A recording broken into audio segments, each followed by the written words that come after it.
أعوذ بالله من الشيطان الرجيم. بسم الله الرحمن الرحيم.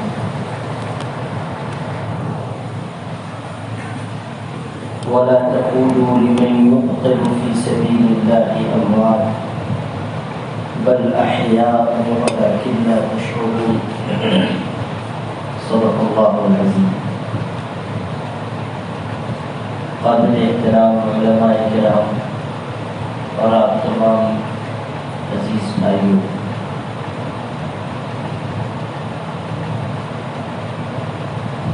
اللہ تعالیٰ نے ہمیں جو دین عطا فرمایا ہے اس کی ہر چیز مثالی ہے.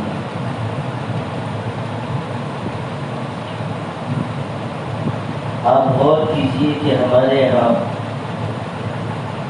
اسلامی سال محرم الحرام سے شروع ہوتا ہے. اسلامی سال کا پہلا مہینہ ہے محرم، اور اسلامی سال کا آخری مہینہ ہے کون سا؟ ذی الحجہ. اسلامی سال کا آخری مہینہ ذی الحجہ ہے اور اسلامی سال کا پہلا مہینہ محرم. اللہ تعالیٰ کی طرف سے مہینوں کی ترتیب ہے.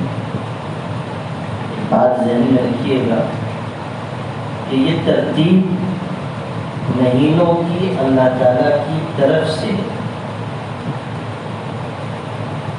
انسانوں کے ہاتھ میں نہیں ہے کہ کسی سال وہ رمضان کو پہلے لے آئیں، کسی سال ذی الحجہ کو بعد میں لے آئیں. مشرکین ایسا کرتے تھے. ان کے ہاں 4 مہینے ایسے تھے جن میں لڑائی منع تھی. 4 مہینے ایسے تھے کہ لڑائی منع تھی. اب اگر کبھی ان مہینوں میں لڑائی کا موقع آ جاتا تو وہ عقل مند یہ کرتے تھے کہ کہتے تھے کہ سفر کا مہینہ ہے اور لڑائی منع ہے، یا رجب کا مہینہ ہے لڑائی منع ہے. اب وہ کہتے تھے کہ نہیں، یہ مہینہ رجب کا نہیں ہے، یہ مہینہ شعبان کا. اس سال رجب بعد میں آئے گا، پہلے شعبان آئے گا پھر رجب. مہینوں کو اپنے حساب سے ادھر ادھر کر دیتے تھے. جب اپنے یہاں انگریزوں کی حکومت تھی تو کسی معاملے میں علماء کا ایک وفد، ایک جماعت انگریز وائسرائے سے ملاقات کے لیے گئی، جو انگریزوں میں بہت اعلیٰ عہدیدار ہوتا تھا. انگریز وائسرائے کہتے تھے. کوئی معاملہ تھا تو اس سے گفتگو کرنے کے لیے علماء کی پوری جماعت گئی، اور وہ مہینہ رمضان کا تھا اور سخت گرمیوں کا رمضان تھا.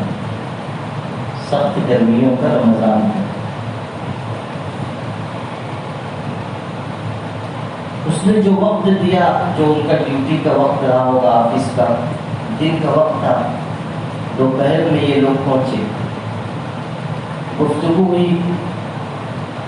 چونکہ سب مشہور علماء تھے، بڑے علماء تھے، تو انگریز وائسرائے نے کہا کہ ان کو شربت پلایا جائے، کچھ خاطر تواضع کی جائے. علماء نے کہا نہیں، ہم نہیں کھائے پیئیں گے، ہم تو روزے سے ہیں.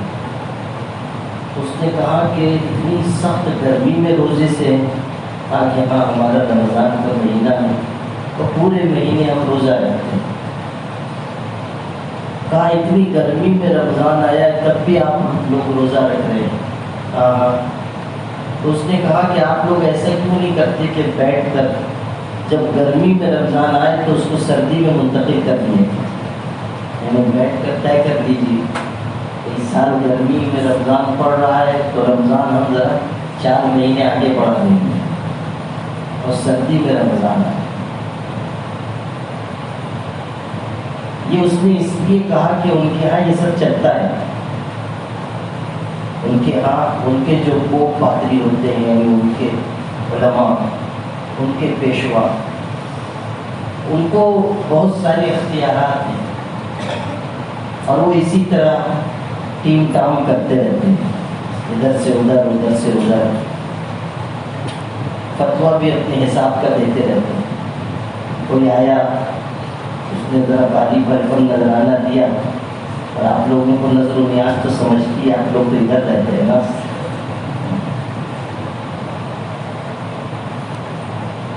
اس نے اگر نذرانہ دیا اور کہا کہ ایسا ایسا مسئلہ ہے، تو اس کی مرضی کے مطابق وہ فتویٰ لکھ دیتے، چاہے وہ اللہ کے حکم کے خلاف ہو، لیکن پیسے لے کر من مرضی کا فتویٰ دیتے تھے. انہی کے بارے میں قرآن میں یشترون بآیات اللہ ثمنا قلیلا، اللہ کی آیتوں کو تھوڑے پیسوں کے عوض میں بیچ دیتے ہیں، اپنے یہاں نہیں. اگر 2-4 مولوی مل کے کہنے لگے کہ نہیں اس سال رمضان ادھر نہیں آئے گا ادھر آئے گا، تو ان کو ہی ادھر کر دیں گے. اس لیے کہ ہمارے یہاں یہ نہیں چلنے والا ہے، چاہے کتنی ہی گرمی ہو، رمضان آئے گا تو روزہ رکھنا ہے. ترتیب اللہ کی طرف سے، اس کو انسان بدل نہیں سکتا. اب غور کیجیے کہ اسلامی مہینے کا ختم ہو رہا ہے ذی الحجہ پر، اور ذی الحجہ وہ مہینہ ہے جس میں عظیم ترین عبادت حج ادا کی جاتی ہے. اللہ نے ذی الحجہ کو یہ شرف بخشا ہے کہ اس میں حج ادا ہوگا. آپ غور کیجیے، اللہ اگر چاہتا تو سب سے مبارک مہینہ رمضان کا ہے، حج بھی اسی مہینے میں رکھ دیتا. نیکیوں کا اجر بھی رمضان میں زیادہ ہے نا. اللہ چاہتا اسی مہینے میں حج بھی ہوتا، روزہ بھی ہوتا، زکوٰۃ بھی اسی مہینے میں دے کے چھٹی ہو جاتی، لیکن اللہ نے حج رمضان میں نہیں رکھا. ذی الحجہ میں اللہ نے حج رکھا،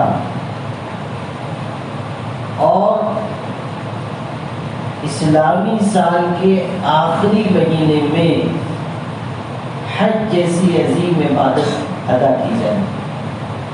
گویا کہ ایک مسلمان کو یہ تربیت دی گئی کہ تمہارا سال ختم ہو عبادت کے ساتھ ختم ہو، اللہ کی مرضی کے ساتھ ختم ہو.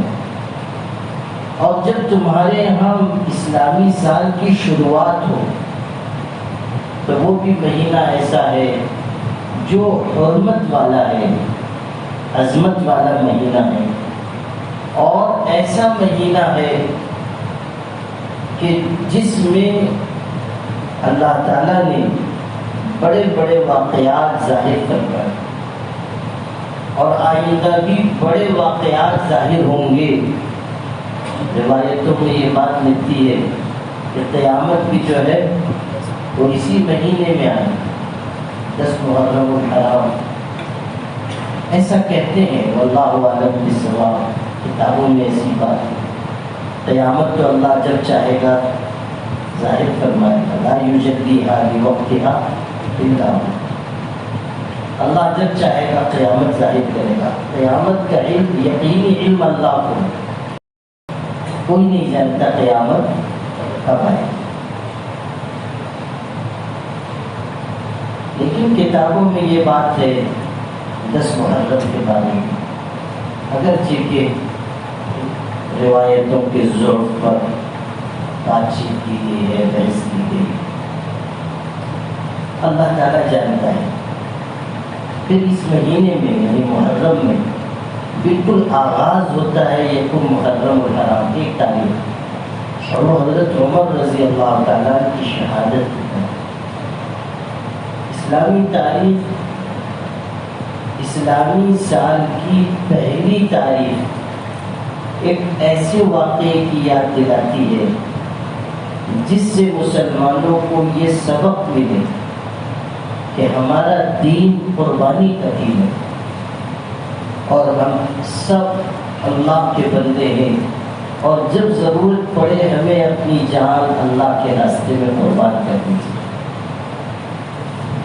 حضرت حسین رضی اللہ تعالیٰ بھی اسی مہینے میں شہید ہوئے، اور ان کے ساتھ حضور پاک حضرت محمد مصطفیٰ صلی اللہ علیہ وسلم کے گھرانے کے بہت سارے لوگ اسی ماہ محرم میں شہید ہوئے، 10 محرم الحرام کو، 9 کو، 10 کو۔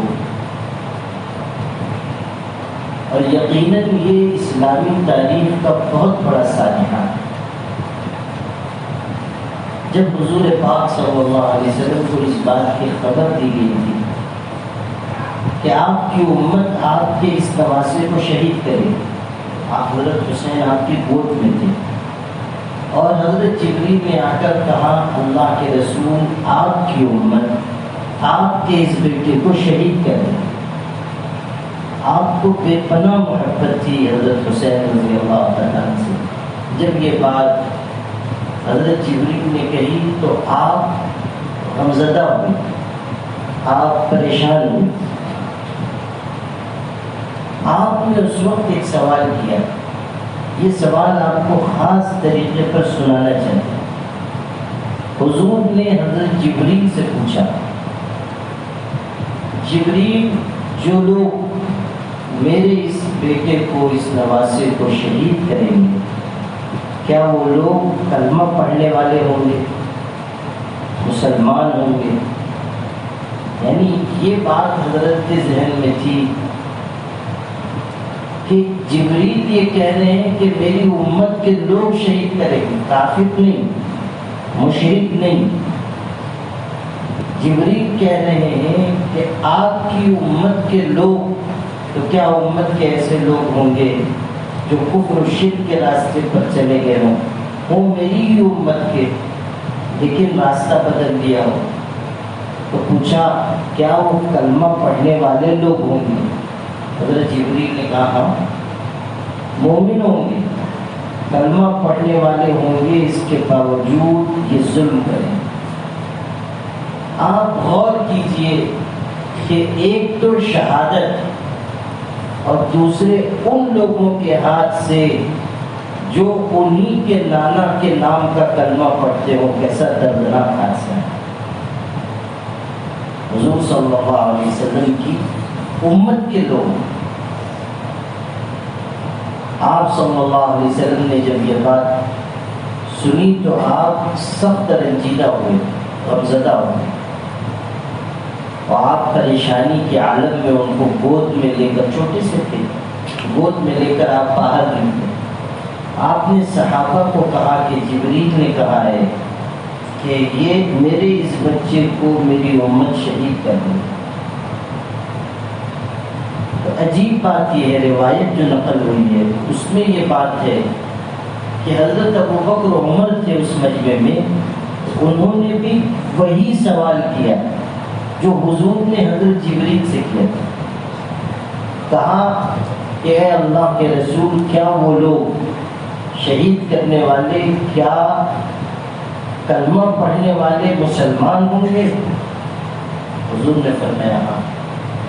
جو سوال حضور صلی اللہ علیہ وسلم نے حضرت جبریل سے کیا تھا، وہی سوال حضرت ابوبکر و عمر نے حضور صلی اللہ علیہ وسلم سے کیا۔ اسی ماہ محرم میں یہ دردناک حادثہ پیش آیا، اور جن لوگوں نے یہ بدبختی کی وہ سب ایسے تھے جو اپنے آپ کو مسلمان کہتے، جو حضور کے نام کا کلمہ پڑھتے تھے، سب لوگ، کوئی ایک بھی ایسا نہیں تھا جو کافر اور مشرک تھے، سب ایسے ہی۔ لیکن صرف اور صرف مال، پیسہ، اقتدار، عہدہ، منصب، ان چیزوں کے لالچ میں لوگوں نے اپنی وفاداری بدل دی۔ غور غور کرنے کی بات ہے کہ روئے زمین پر ایسے لوگوں سے پڑھ کر محروم اور کون ہوگا کہ جنہوں نے دنیا کے تھوڑے سے فائدے کے لیے ایسی عظیم ہستیوں کو اور حضور کے جگر کے ٹکڑوں کو خون میں نہلایا، ان سے بڑھ کر محروم اور کون ہوگا۔ بعد میں وہ سب اپنے انجام کو پہنچے، لیکن ظاہر ہے کہ ان کا یہ عمل، ان کا یہ جرم بہت بڑا جرم ہے۔ یاد رکھیے گا، روایتوں کا سہارا لے کر اور بعض کتابوں کے حوالے دے کر ایسے لوگ جو مجرم ہیں اور بدبخت ہیں، ان کے جرم کو ہلکا کرنا اپنے ایمان کو خطرے میں ڈالنا۔ جن لوگوں نے یہ بدبختی کی ہے وہ کائنات کے بدترین مجرم ہیں، یہ بات ہمیشہ کہیں۔ حضور صلی اللہ علیہ وسلم کی آل و اولاد کے ساتھ جو محبت ایمان کا تقاضا ہے، قرآن پاک میں ہے لا اسألکم علیہ اجرا الا المودۃ فی القربى۔ حضور نے اپنی امت سے یہ بات کہی کہ میں اس دعوت و تبلیغ پر تم سے کوئی پیسہ نہیں چاہتا، کوئی اجرت نہیں چاہتا، کوئی مال نہیں چاہتا۔ اگر میری کوئی خواہش ہے تو بس اتنی کہ تم میری آل و اولاد سے محبت رکھنا، بس الا المودۃ فی القربى، میری آل و اولاد سے، میرے اہل بیت سے محبت رکھنا۔ لا اسألکم علیہ اجرا الا المودۃ فی القربى۔ آپ نے فرمایا ایک موقع پر اپنے نواسوں کو، حضرت علی، حضرت فاطمہ کو ایک چادر کے نیچے لے کر ارشاد فرمایا، اے اللہ یہ میرے گھر کے لوگ ہیں، یہ میرے بچے ہیں، میری اولادیں ہیں، جو ان سے محبت رکھے تو بھی ان سے محبت فرما، اور جو ان سے بغض اور دشمنی رکھے تو بھی ان سے دشمنی فرما۔ حضور کی آل و اولاد سے محبت رکھنا ہمارے ایمان کا تقاضا ہے، اور جو شخص رائی کے دانی کے برابر بھی حضور کی آل و اولاد سے دشمنی رکھے، آپ کے اہل بیت سے دشمنی رکھے، اس کا ایمان اللہ کے ہم ہوتا ہے۔ اسی ماہ محرم میں یہ دردناک حادثہ پیش آیا۔ یقیناً یہ بات تو بہت صدمے کی ہے، ہمارے لیے بھی، حضور کے لیے بھی، آپ کے خاندان کے لیے بھی یقیناً، لیکن اس واقعے کا یہ پہلو آپ کے ذہن میں رہے کہ حضور صلی اللہ علیہ وسلم کے نواسے حضرت حسین نے اور ان کے گھر کے لوگوں نے کس طرح دین کے سلسلے میں اپنی جانیں اللہ کے راستے میں نچھائی، یہ پہلو امت کے سیکھنے کا ہے۔ اگر وہ چاہتے تو مطالبات قبول کر لیتے، اگر وہ چاہتے تو جو اختلاف تھا اس اختلاف سے اپنے آپ کو الگ کر دیتے کہ بھئی تم کو جیسے حکومت چلانی ہے چلاؤ۔ اگر وہ چاہتے تو اپنی جانوں کی حفاظت بھی کرتے تھے اور اپنے لیے آرام اور آسائش بھی حاصل کرتے تھے، لیکن حضور کا خون ان کے رگوں میں گردش کر رہا تھا۔ یہ کیسے ممکن تھا کہ دنیا کے فائدے کے لیے وہ صراط مستقیم سے ہٹے؟ آخری دم تک انہوں نے جس چیز کو حق سمجھا حق کہا، اور جس کو باطل خیال کیا باطل کہا، یہاں تک کہ اپنی جانیں اللہ کے راستے میں قربان کر۔ یہ جتنے لوگ حضور کے گھرانے کے اللہ کے راستے میں جنہوں نے جان دی، سب شہید ہیں، اور شہید کا مقام بہت اونچا ہے۔ شہید کے بارے میں کہا گیا جو اللہ کے راستے میں مار ڈالے جائیں ان کو مردہ مت کہنا، وہ زندہ ہیں، تم نہیں سمجھتے ہو، تم کو احساس نہیں، ان کی زندگی تم نہیں سمجھ پاتے، لیکن یقین رکھو کہ وہ زندہ ہیں۔ یہاں تک کہا گیا کہ ان کو روزی دی جاتی ہے، عند ربہم یرزقون، اللہ کے ہاں ان کو روزی ملتی ہے۔ حضرت حمزہ رضی اللہ تعالیٰ حضور کے چچا تھے اور شہیدوں کے سردار ہیں، احد کی لڑائی میں وہ شہید ہوئے تھے، اور وہیں حضرت صلی اللہ علیہ وسلم نے ان کو دفن کیا۔ کئی لوگوں کو ایک قبر میں دفن کیا گیا۔ حضرت مصعب بن عمیر بھی شہید ہوئے تھے، اور 70 سے زیادہ صحابہ شہید ہوئے۔ ایک ہی احاطے میں ان کی قبر ہے، جو لوگ حاضر ہوئے ہیں وہاں فاتحہ پڑھی ہے، انہوں نے دیکھا ایک ہی احاطے میں سب کی قبر ہے۔ حضرت حمزہ رضی اللہ تعالیٰ احد کی لڑائی میں شہید ہوئے، اور دردناک طریقے پر ان کو شہید کیا گیا، کلیجہ چیر دیا گیا، ناک کان کاٹ ڈالے گئے۔ یہاں تک کہ روایتوں میں ہے کہ جب حضور صلی اللہ علیہ وسلم نے ان کی کٹی پھٹی لاش دیکھی تو آپ، حضرت جابر بن عبداللہ کی روایت ہے کہ آپ صلی اللہ علیہ وسلم اس طرح روئے جس طرح کوئی بچہ اپنی ماں سے بچھڑ کر روتا ہے، بہت روئے۔ اور آپ نے یہ بات بھی ارشاد فرمائی تھی کہ چچا جان، اگر آپ کے بعد مجھ کو آپ کے گھر والوں کے رنج و الم کا خیال نہ ہوتا تو آپ کی لاش کو میں ایسے ہی چھوڑ دیتا۔ جنگل کے جانور، درندے پرندے، وہ آپ کی لاش کو کھا لیتے۔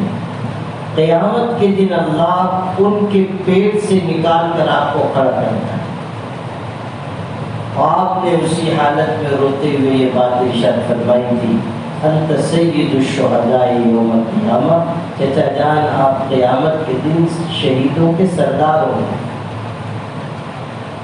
یہ وہ چچا تھے جنہوں نے مشکل وقت میں حضور کا ساتھ دیا تھا، ہر مرحلے میں حضور کے ساتھ کھڑے رہے، بہت ہی بہادر شخص تھے، اور اسلام کے لیے بے پناہ قربانی دی، اور پھر شہادت کی موت پائی۔ ان کو دفنا دیا گیا۔ جو بات آپ کو سنانی ہے وہ یہ تفسیر ابن کثیر میں ہے کہ حضرت معاویہ کے زمانے میں جہاں ان کی قبر اطہر تھی وہاں کوئی نالا کھودا جا رہا تھا، اور اس کھدائی میں حضرت حمزہ رضی اللہ تعالیٰ کی قبر کھل گئی۔ حضرت حمزہ کی قبر کھل گئی، اور چونکہ کھدائی ہو رہی تھی اور قبر کھل گئی، کئی سال کے بعد کا واقعہ ہے، برسوں برس کے بعد کا واقعہ ہے۔ قبر کھل گئی اور کھدائی جاری تھی، تو کھودنے والے کی کدال ان کے پیر مبارک پر لگ گئی۔ اس کدال کے لگنے سے اسی طرح جسم سے خون جاری ہو گیا جیسے زندہ انسان کے جسم سے خون نکلتا ہے۔ غور کی، یہ جو قرآن نے کہا کہ شہید زندہ ہے، شہید زندہ ہے، اس کو مردہ نہ کہو۔ اللہ کے ہاں ان کو روزی ملتی ہے، شہید زندہ ہے۔ اس کو ایک دلچسپ قصہ یاد آ گیا اور سن لیجیے۔ ہمارے ایک بزرگ تھے حضرت حافظ ضامی صاحب رحمۃ اللہ علیہ، وہ بھی شہید ہوئے، انگریزوں کے خلاف لڑتے ہوئے شہید ہوئے۔ ان کو دفنا دیا گیا، ان کی قبر بنی ہوئی ہے۔ بہت زمانے کے بعد، برسوں کے بعد، ان کی شہادت کے بہت عرصے کے بعد کوئی بزرگ وہاں سے گزر رہے تھے، جہاں ان کی قبر ہے، کوئی بزرگ گزر رہے تھے۔ ان کو نہیں پتا تھا، کسی اور علاقے کے تھے، ان کو نہیں معلوم تھا کہ یہاں کون دفن ہے، لیکن دیکھا کہ کوئی مزار ہے، تو چلو فاتحہ پڑھ لیتے ہیں، کوئی خبر ہے فاتحہ پڑھ لیتے ہیں۔ تو چلے گئے اور فاتحہ پڑھنے لگے۔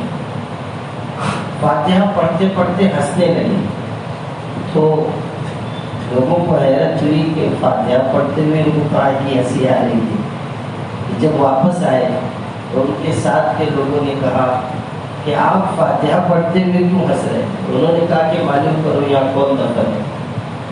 تو بستی والوں سے معلوم کیا گیا تو بتایا کہ یہاں حافظ ضامن صاحب دفن ہے جو شہید ہوئے تھے۔ تو جب انہوں نے ان کو یہ معلوم ہوا کہ یہ شہید ہوئے تھے تو کہنے لگے کہ بات سمجھ میں آ گئی۔ لوگوں نے کہا کہ ہم کو بھی تو کچھ سمجھائیے۔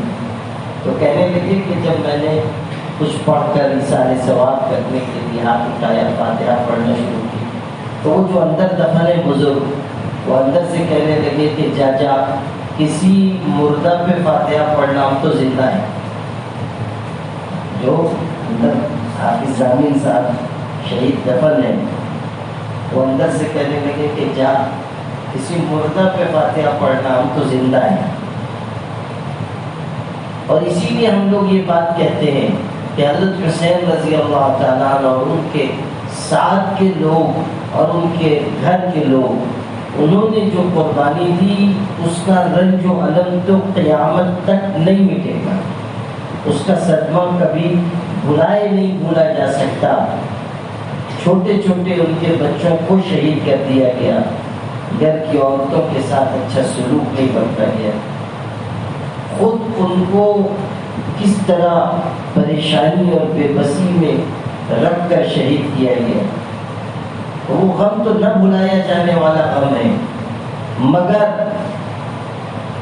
حضرت حسین کے نام پر ماتم کرنا، حضرت حسین رضی اللہ تعالیٰ عنہ کا نام لے لے کر سینہ پیٹنا، 10 محرم الحرام کو یہ ظاہر کرنا کہ آج ہی کے دن ہم کو رنج و الم اور غم ہو رہا ہے، یہ کہنا کہ ان کی شہادت پر ہم ماتم کی مجلس لگا رہے ہیں، آگ پر چلنا، طرح طرح کی خرافات کرنا، ان سب کی گنجائش نہیں ہے۔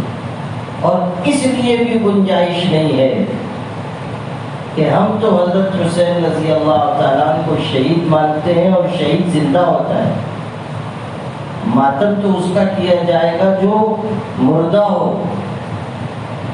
حضرت حسین کو تو ہم شہید مانتے ہیں اور شہید ہمیشہ زندہ ہوتا ہے، اور اس کی زندگی قرآن سے ثابت ہے، عند ربہ یرزقون۔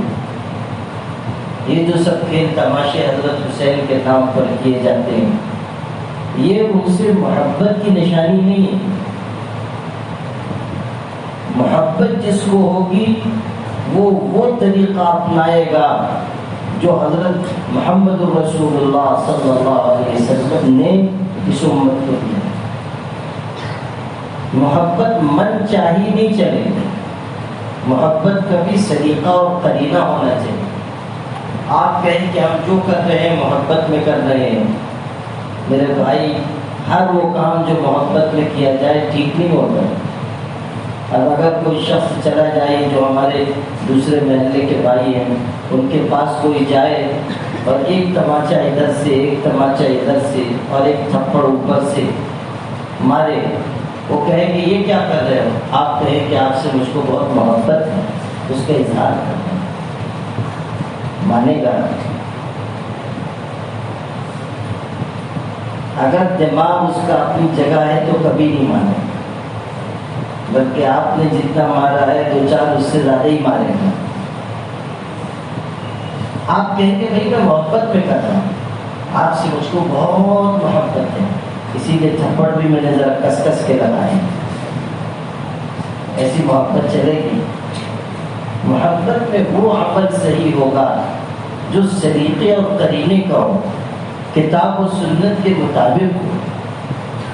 یہ نہیں کہ ہم مجلسیں لگائیں، طرح طرح کے تماشے کریں، مرد عورتیں سب اکٹھا ہوں اور خرافات کی جائیں، اور یہ سب ان کے نام پر ہو جنہوں نے پوری زندگی اللہ کی شریعت کی حفاظت کی۔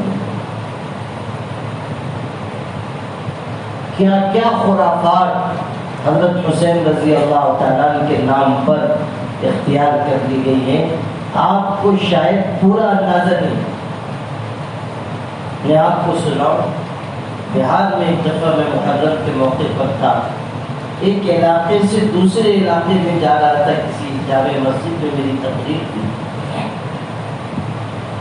اور وہاں بھی یہ سب خرافات ہوتی تھی، اس کو علم نہیں تھا۔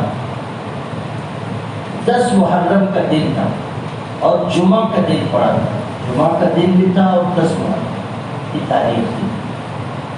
تو ایک علاقے سے دوسرے علاقے کی طرف جاتے ہوئے کئی جگہ سے گزر ہوا تو میں نے دیکھا کہ جوان علم لے کر ناچ رہے ہیں، گا رہے ہیں، ڈھول بجا رہے ہیں، اور ایک جگہ تو اتنا دردناک منظر میں نے دیکھا کہ آج تک اس کا درد میرے دل میں ہے۔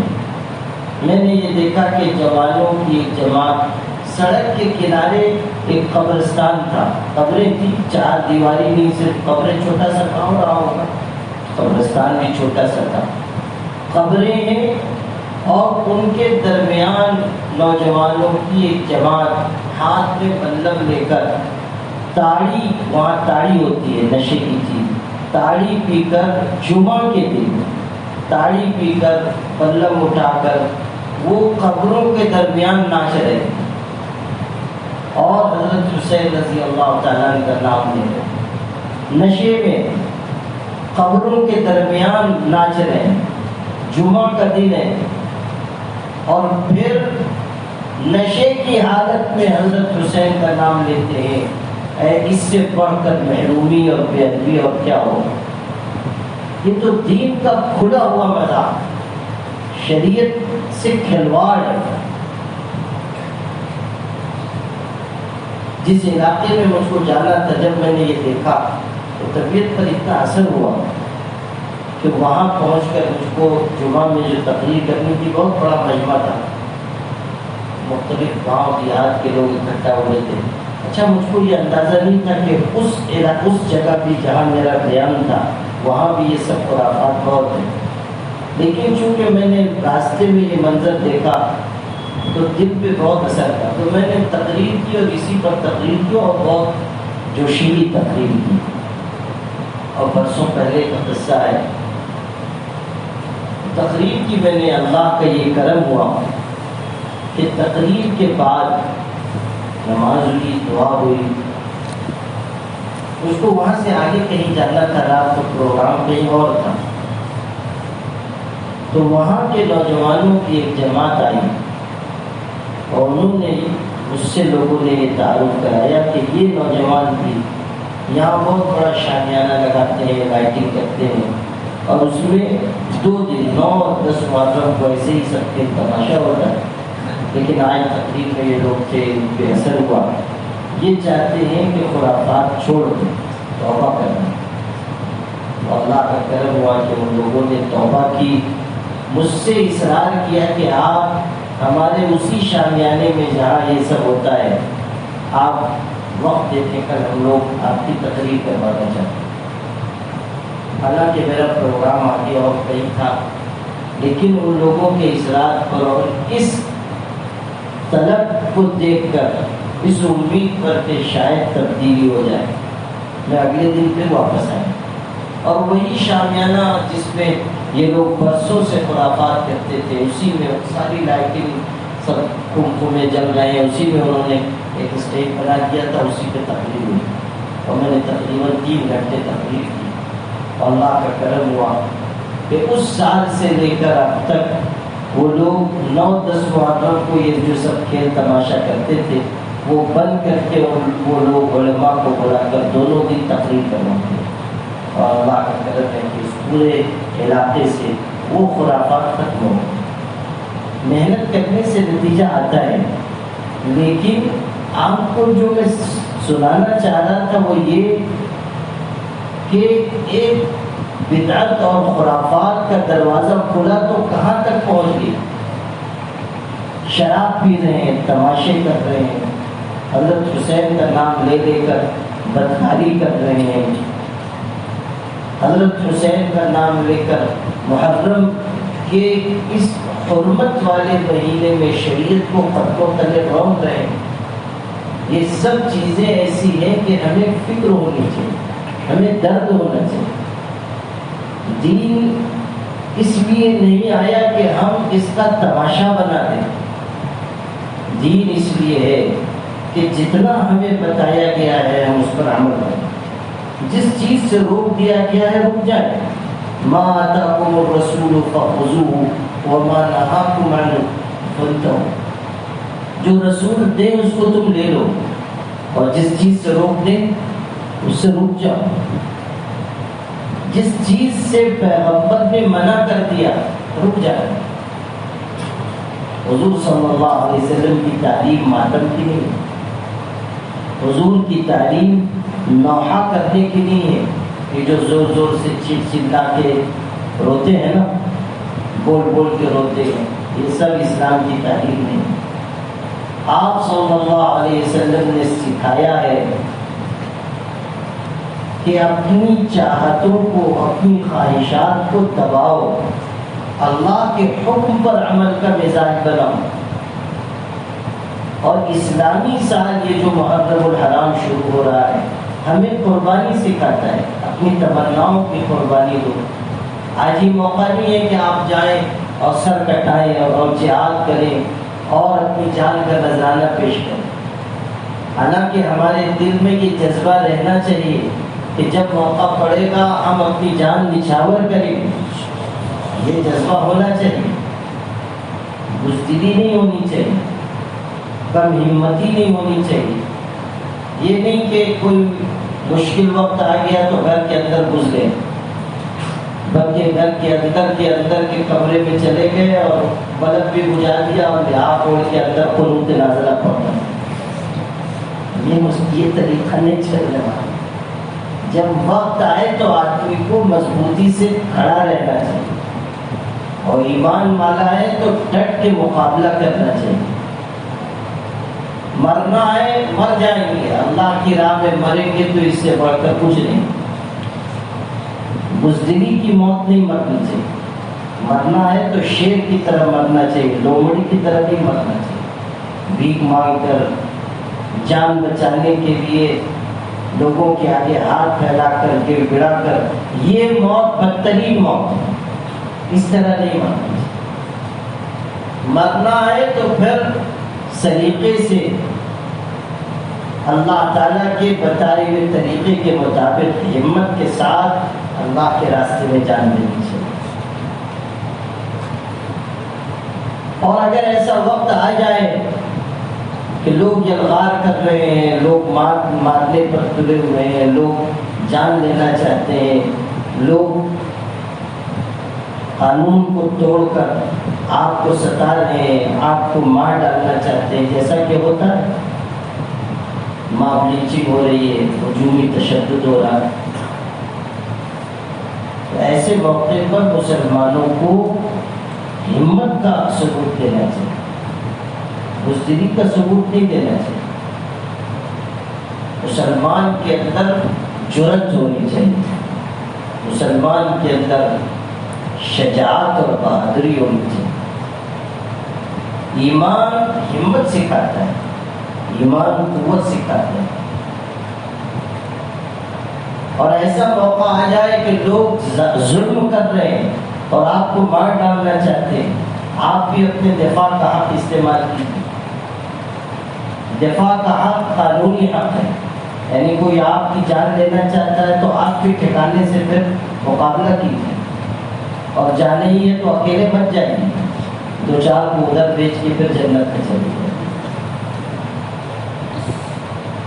اکیلے کیوں جائیں گے؟ ہم لوگ اکیلے کوئی کام نہیں کرتے. دفاع کا حق استعمال کرنا چاہیے اور اس طریقے سے استعمال کرنا چاہیے. مسلمان جیتا بھی ہے اپنے دین کے مطابق اور مرتا بھی ہے اپنے دین کے مطابق. یاد رکھیے گا، دنیا کا قانون یہ ہے کہ ڈرنے والوں کو ڈرایا جاتا ہے. جب آپ کے اندر ہمت پیدا ہوگی تو دوسرے آپ سے ڈریں گے. ویسے بھی اللہ کا کرم ہے کہ مسلمانوں نے ہمیشہ ہمت پہ ہی ثبوت دیا ہے، بزدلی کا ثبوت نہیں دیا۔ تو قربانی، یہ مہینہ ہمیں قربانی سکھاتا ہے، جان کی قربانی، مال کی قربانی، خواہشات کی قربانی۔ آج آپ سے جان کا مطالبہ نہیں، کم سے کم آپ اپنی تمناؤں کی تو قربانی دیں، اپنی چاہت کی تو قربانی دیں، اپنی خواہشات کی قربانی تو دیں، وہ بھی ہم نہیں دے رہے۔ قربانی کا نام سنتے ہی ہم پہ بے ہوشی کا دورہ پڑ جاتا ہے، یہ ٹھیک ہے۔ قربانی کا مطلب یہ ہے کہ آدمی اپنی چاہت کو پیچھے رکھے، اللہ کی مرضی کو آگے رکھے۔ دل کچھ چاہ رہا ہے، اللہ کا حکم کچھ اور ہے، ہم دل کی چاہت کو دبا دیں، اللہ کا حکم پورا کریں۔ فجر کی نماز کے لیے مسجد میں آنے کا جی نہیں، ہم دل پہ پتھر رکھ کر مسجد میں آ جائیں، آرام چھوڑ دیں، راحت چھوڑ دیں، نیند چھوڑ دیں، تب قربانی ہوئی۔ اگر آپ یہ کرتے ہیں کہ جتنے وقت کی میری نماز میں پڑھ لیتا ہوں، تو پھر آپ نے قربانی کیا کی؟ اگر آپ سے مطالبہ ہوا کہ اللہ کے راستے میں مال دو، آپ نہیں دے رہے۔ کتنے لوگ ایسے ہوتے ہیں کہ کوئی ضرورت ہو دین کی، مسجد کی، مدرسے کی، ان سے کہا جائے نہیں دیتے، یا دیں گے بھی تو بہت تھوڑا دیں گے، وہ بھی پتہ نہیں کس دل سے بیچارے دیتے ہیں۔ اب یہ جو مال کے سلسلے میں بخل ہے، مطلب یہ کہ آپ قربانی نہیں دے رہے۔ اگر آپ سے مطالبہ ہو وقت کا، آپ نہیں دے رہے، گویا کہ آپ وقت کی قربانی نہیں دے رہے۔ اگر آپ سے مطالبہ ہو کہ آپ اللہ کے راستے میں اپنی اولاد کو دین کے کاموں کے لیے فارغ کریں، آپ نہیں کر رہے، مطلب یہ کہ آپ قربانی نہیں دے رہے۔ یہ سب باتیں سیکھنے کی ہیں۔ حضرت حسین رضی اللہ تعالیٰ عنہ اور ان کے گھرانے کے لوگ، آپ ان کی تعریف پڑھیے، یہ صرف شہادت کا واقعہ پڑھ کر سن کر آپ اکتفا مت کیجیے۔ زندگی کیسی گزاری، حضور کے گھر والوں نے کس طرح لوگوں کی خدمت کی، جان کی، مال کی، وقت کی، صلاحیت کی، کتنی قربانی پیش کی، کتنا اللہ کے راستے میں مال لٹایا۔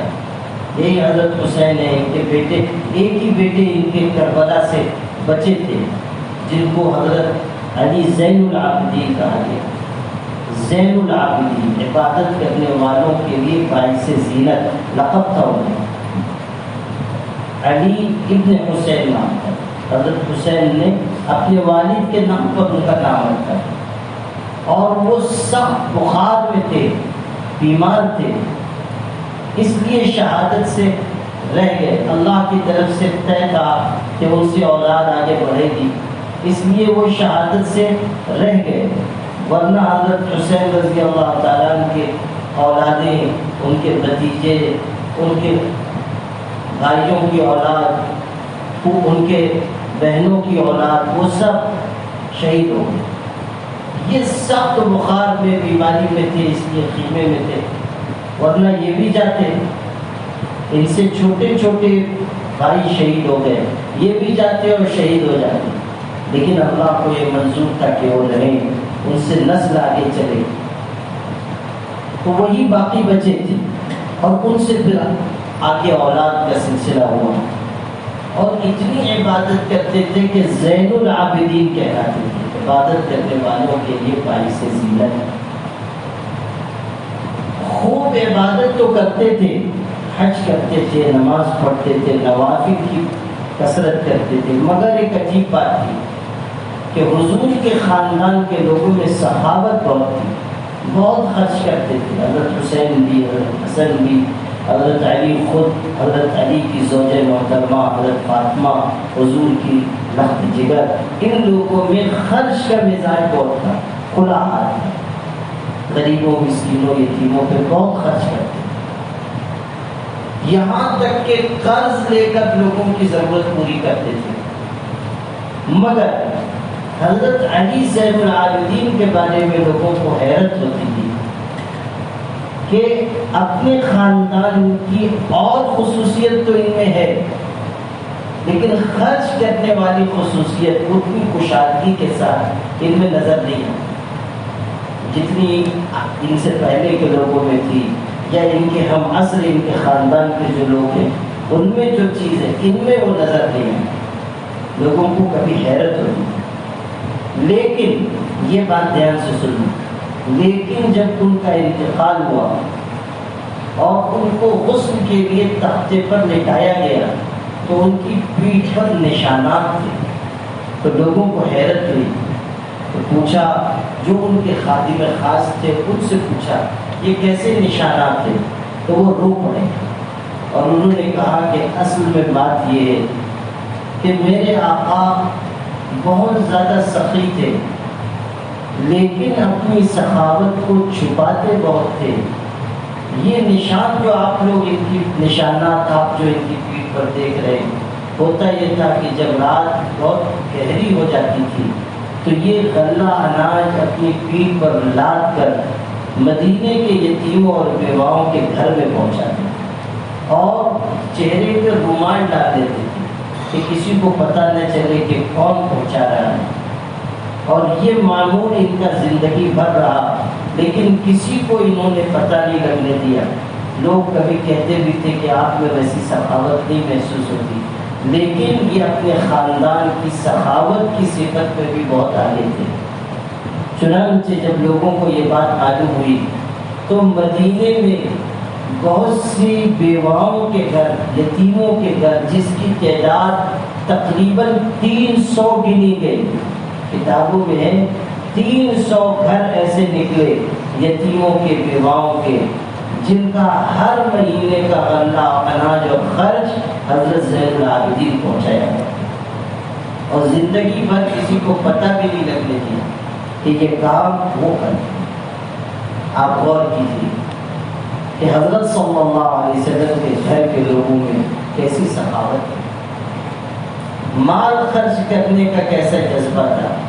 لوگوں کی خدمت صرف مال خرچ کرنا نہیں، آپ غور کیجئے کہ حضور کے خاندان کے شہزادے ہیں اور اپنی پیٹھ پر غلہ اناج رکھ کر یتیموں کے ہاں، بیواؤں کے ہاں، فقیروں کے ہاں پہنچا رہے ہیں، خود مزدوروں کی طرح کام کر رہے ہیں. یہ معمولی بات نہیں.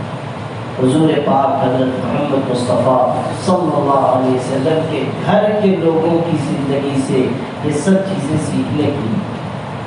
جو اصل چیز سیکھنے کی ہے وہ سیکھیے، اس پر عمل کیجیے. خرافات پر مت عمل کیجیے، کھیل تماشوں میں مت لگیے، حلوے ملیدے میں، کھچڑے میں، اسی میں قوم کو لگا دیا. جو اصل کرنے کا کام تھا وہ ہم نے بھلا دیا. ہم لوگوں کا مزاج یہ ہے کہ جہاں اپنے فائدے کی کوئی چیز نظر آئے اس کو پہلے لے لیں. تو حلوے میں، پراٹھے میں، کھچڑے میں ہمارا مزہ ہے نا، تو ہم لوگ اس کو لے لیتے ہیں. باقی جو کرنے کے کام ہے وہ ہم نہیں کرتے. کھانے پینے کی چیزیں، موج مستی کی چیزیں، تماشے کی چیزیں، اس کو ہم قبول کر رہے ہیں، اور جو اصل کرنے کے کام ہے اس کو ہم بھول رہے ہیں. اس لیے آپ سب اس بات کا ارادہ کریں کہ اس ماہ محرم میں ہم ہر خرافات سے بچتے ہوئے اللہ اور اس کے رسول کی اطاعت کریں گے اور وہ کام کریں گے جس سے ہمارا اللہ راضی ہو، حضرت محمد صلی اللہ علیہ وسلم راضی ہو، اور حضور صلی اللہ علیہ وسلم کی آل و اولاد، آپ کے اہل بیت، ان کے راستے پر چل کر ہم کامیاب ہو سکتے ہیں. یہ ہمارے دل میں یقین ہونا چاہیے. اسی راستے پر چلنا ہے، اسی پر جینا ہے اور اسی پر مرنا ہے. سب کریں گے انشاءاللہ. اللہ تعالیٰ آپ سب کو عمل کی توفیق عطا فرمائے.